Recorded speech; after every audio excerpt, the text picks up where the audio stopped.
Rabig. Sa Rabi. Sa baba lang konti sa amin.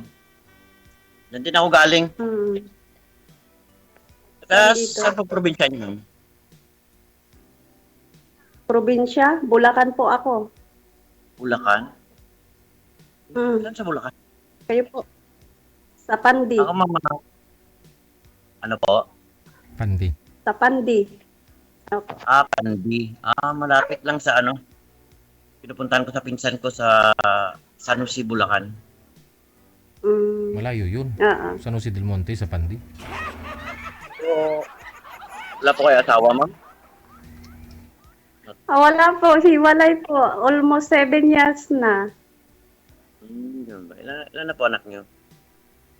4. May asawa na yung dalawa. Graduate na ng teacher yung isa ko, yung panganay ko. Sa munisipyo nag-work. Ganun ba? Mm. Meron pang dalawa. Nag-aaral Ikaw? pa? Yeah, dalawa. Ma'am, dalawa lang po, ma'am. College isa, tapos yung isa is, ano pa lang po. Ilang taon na? Total na kayo dyan, ma'am, sa Saudi? Running to 6 years. Wow, tagal-tagal na din. Oo, tagal-tagal na din. Ilang taon kayo, ma'am? Ilang taon na po kayo? Ako? Matanda na, 45. Ikaw? Naku, 5 dito, 45 din ah. Same lang. 5 din po, Same ma'am. age. May. Ano po? Sa May. Mayo. Nauna lang ako isang buwan sa'yo, April ako. April pa ako, ma'am. Anong date? Kaya Taurus. Okay. Anong date? 19. Anong date? 19 po. Ha? Bakit? Bakit 19. mama makakarating ka na sa 19? Ay, sorry. 19. Tinatanong na eh. Sana airport ko na. Ano po? Wala naman. Tinatanong lang ko anong date.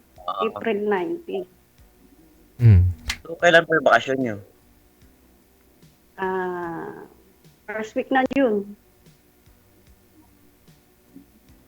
This year. Ilang buwan na lang, no? 4 ba? February, March, April, May, June. Yeah. 4 na lang. Sana magkita pa tayo dito.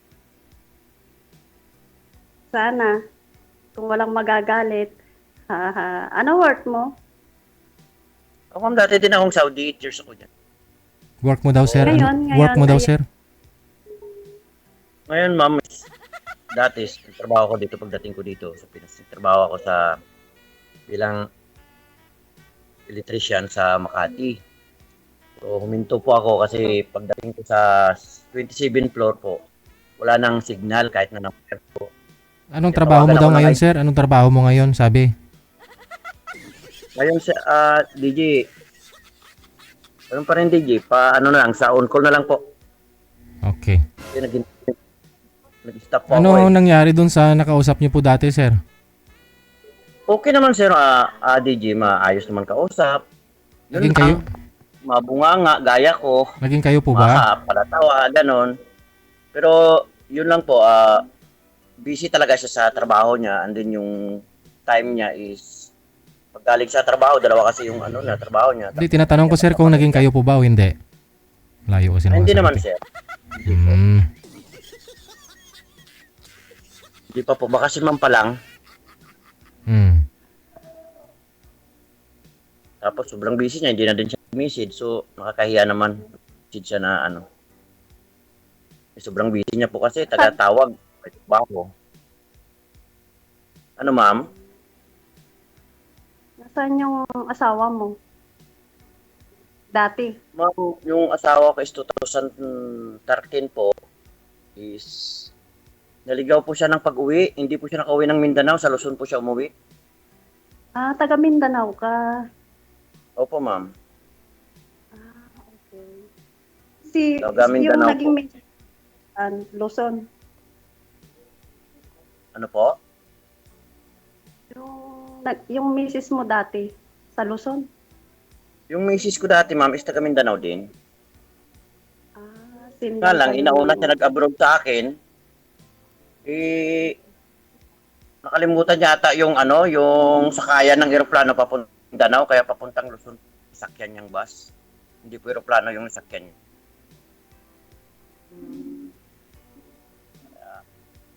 Ganun Okay na lang talaga. yun, kaysa yung habang buhay kanya lulukuhin, di ba? Ano, kaya pa ba? Paano kung kamihan Kaya naman pa dyan bang sa... buhay? Madam, magpakita po kayo sa camera. Huwag niyo po igalaw ang kamay ninyo. Noo na lang po yung nakikita. Hindi po makita yung kagandahan niyo, ma'am, nako. Madilim ba? Hindi po ma'am, hindi po nakikita kasi noo nyo lang nakikita kanina. Yan na po, steady nyo na lang yung cellphone. Ayan. Okay. Parang nahihiya pa si ma'am, ah. Huwag kang matakot sa akin, ma'am. Hindi naman ako nangangagat. Hindi naman po. Tanong ko naman, anong pangalan niyo po? Annalyn po. Annalyn. So, tanong ko lang din, mama, anong purpose mo para sumali dito kay DG? Siyempre, naghahanap ng makakasama sa buhay, yung matino. Yung Matino? hindi tinggiro. Hindi ka nagkamali, ma'am. Ako na napili ni DG na matino. Okay lang mag-inom yung tama lang. Sobra. Higit sa lahat, Ano ayaw naman? yung nag-inom. Siyempre. Mahirap naman, sobrang tino, ma'am. Naku, Diyos ko, malapit. Madali lang ni Lord. Ang lakas. Magastos yun. Yung UC, magastos yun. Magkano na isang stay? Yun. Oo. So, may tanong pa ako sa iyo. Ano po ba dati, ma'am, pamilya na ngayon? Meron na. Mabuti yung maliwanag. Baka pag magkita tayo dito, habulin ako. Liwanag pa sa buwan. Kung Wala nang ganun, alam yun. Buti pala kung ganun, ma'am, para wala Bakit tayo. ma'am, saan na po ba siya? Sa Bulacan din po. Pero 1 hour ang biyahe niya mula sa bahay ko sa bahay niya. Hmm. Ganun. Opo. Dati naming bahay dati na mag-asawa, doon siya. Ako po, Sir DJ, po yung nandito ako, nagpundar po ako ng sarili kong bahay. Para kung sakaling ganun nga, mag-aasawa, maisipan, may sarili po akong bahay, mahirap po mangupahan. Bakit po ba? Anong usapan ninyo? Anong hiwalayan ninyong dalawa? Okay na, mag-uusap lang kami about sa mga bata po. Ganun, suporta. Ano po dahilan? Ba't po kayo naghiwalay? Anong rason ma'am? Babae. Mm. Hanggang nandito ako sa abroad. Yun. Tapos? The same time din, talagang ginagawa niya na po. Dating OFW din po yun. Kaya, yun. Ayaw na, pagod na po ako. Kaya, binitawan ko na. Nasasayang lang yung luha ko. Masakit magka-problema. Kaya, kusa na akong bumitaw. Sige, sanbit lang dapay katungtong ko.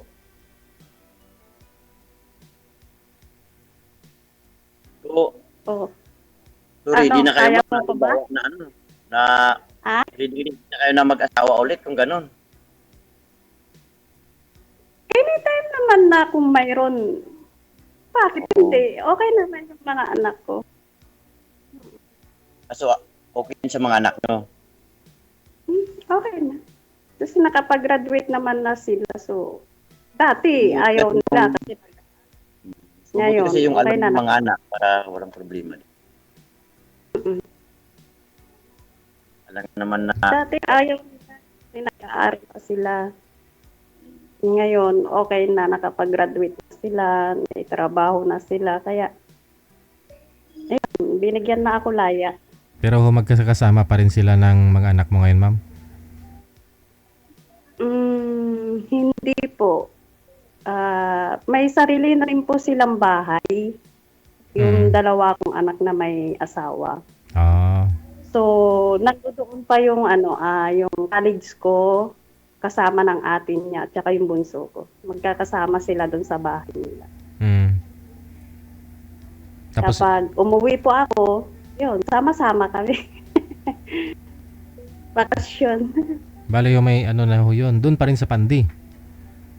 Isang lugar lang pero malayo. Bukawi naman po Ah, yung lugar na yun. sa Bukawi siya. Ah, Bukawi yung sa inyo, yung binila mo ng bahay. Pandi po, Pandi. Ah, sa Bukawi siya, tapos ikaw nasa Pandi. Opo, opo. Ah, 1 hour ang biyahe. mm.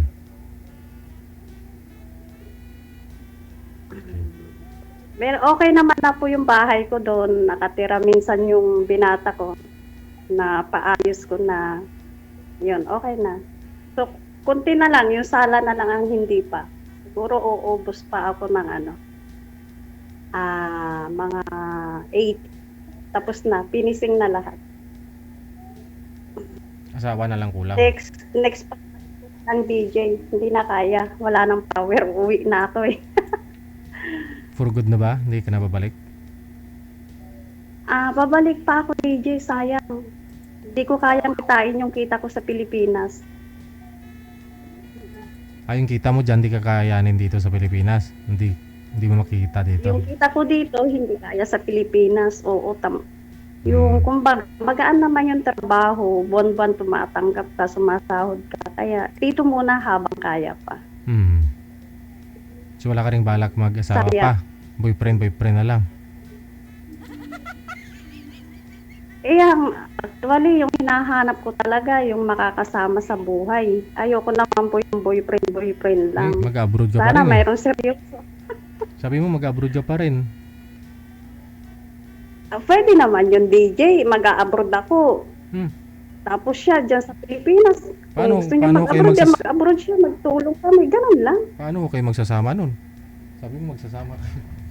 Ayun lang nga po talaga. Tiis-tiis lang para sa kinabukasan. Yun lang. Para makaipon, hindi na babalik. Napag-uusapan naman yung DJ. Baka masayang lang yung dalawa. Yung iba dyan, ganun eh. May 5 taon na LDR tapos bandang huli. Saka bumitaw. Marukop yun. Ako po Tama talaga, pa, hindi po ako ng mga mga OFW. Hindi mo rin kasi masabi ng final ma'am. Kumbaga patapos eh. O, kasi magbabago yun. Sabihin mong hindi ka marupok pero yung mga partner mo paano pag hindi? O, Ber. Kasi, una sa lahat, DJ, hindi naman ako nakakalabas sa house. Nandito lang ako sa loob. Hindi ibig ko sabihin ikaw po yung hindi marupok. Paano ko yung makapartner mo hindi? Tulad doon sa guest natin kanina, sabi niya, yun nga, marupok yung boyfriend niya. Cellphone lang, tapos nagkaroon din ng girlfriend yung lalaki. Nakilala niya. Oh no. Siya may problema din. Yung magkaibigan, nag-aaway dahil sa isang lalaki. Ang layo nun ah.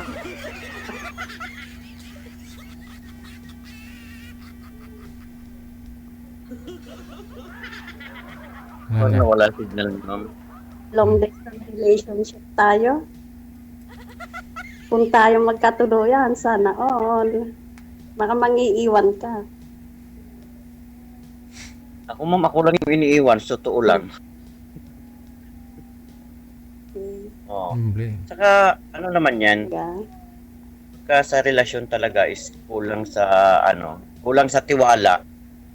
Kunting bagay lang pag-awayan tapos yung pagkakamali ng isa na hindi naman dapat na paulit-ulit araw-araw, binabalik lagi, parang pangit, di ba? Ganun yung nangyari sa akin. Na hindi ka lang mapagpaalam, tapos yun na, iba na kagad, di ba? Parang isip, ganito, ganyan. Kung walang tiwala at saka wala talaga. Mas pabitiw agad, di ba? Saan dati yung naging girlfriend dito? Yung nakilala mo? Yung nakilala mo kay DJ? Nakilala ko dito sa programa ni DJ is hindi kami nagka-relasyon. Yung nakarelasyon ko dyan sa Jida din dati. Yung nandyan pa. So, nag-meet kayo? Oo, ma'am, nag-meet po kami. Ano Kita po nangyari? Sige na, wala na tayong ibang pag-uusapan. Ano yung plano po sa buhay? na ano po.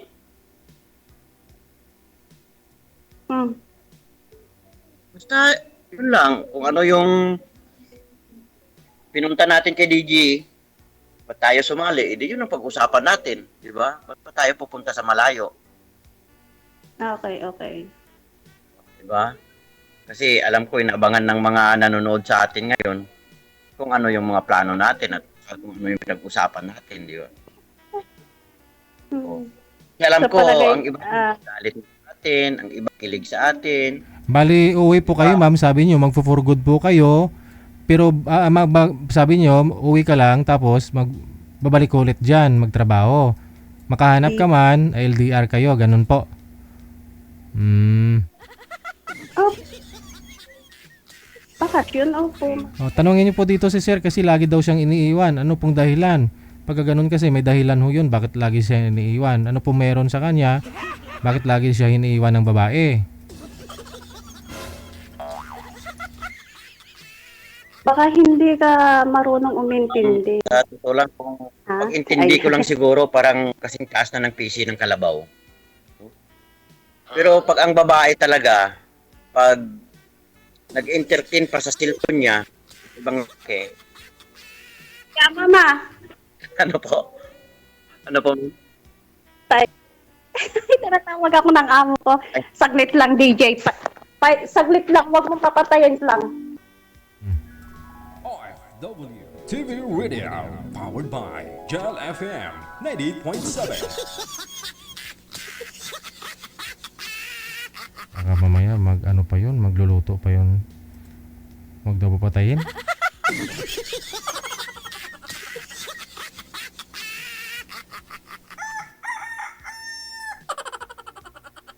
Hintayin natin. Kung makasampung tilaok yung manok, wala na. Pangalawa na yun, ha. Pangalawa. Tatlo. Wala na talaga. 4. 5. Ayun, bumalik pa. Akala ko hindi ka na babalik, Ramadan ma'am. na kasi dito. Kaya marami ng handa. Nag-start na ngayon. Ano? Tama, 18 na pala ngayon, no? 18. Oo, Ramadan na. Na pala. So, DJ, okay lang ba? Ibigay mo lang sa kanya yung number ko. Ay, di ko po alam number nyo, ma'am. Kayo pong magbibigay nun sa kanya, ma'am. Kung interesado po kayo sa kanya, ma'am, ibigay nyo po. Kasi di ko naman po alam number ninyo eh. Ano, itong GC na pinag-usapan natin, pwede ano dito. Sige, i-ano mo na lang. Baka ho madagdagan lalo stress mo yan. Pagod ka na sa sa Ramadan, ma'am. Wala ka ng time. Wala po, sir. Isang buwan lang naman, hindi naman ituloy na Ramadan. Sige. Normal lang naman kasi yan sa Middle Good luck East, sa DJ. inyo. Maraming salamat. Wanted, sweetheart. Wanted. Thank you very much, DJ. Thank you. Good luck, no? Puyat ka na nga, no? Pagod ka na dahil Ramadan. Di kung... Pero interesado si girl, ha? Gusto na rin talaga siguro mag-boyfriend na. Para may titira na doon sa bahay nila. Bahay daw niya.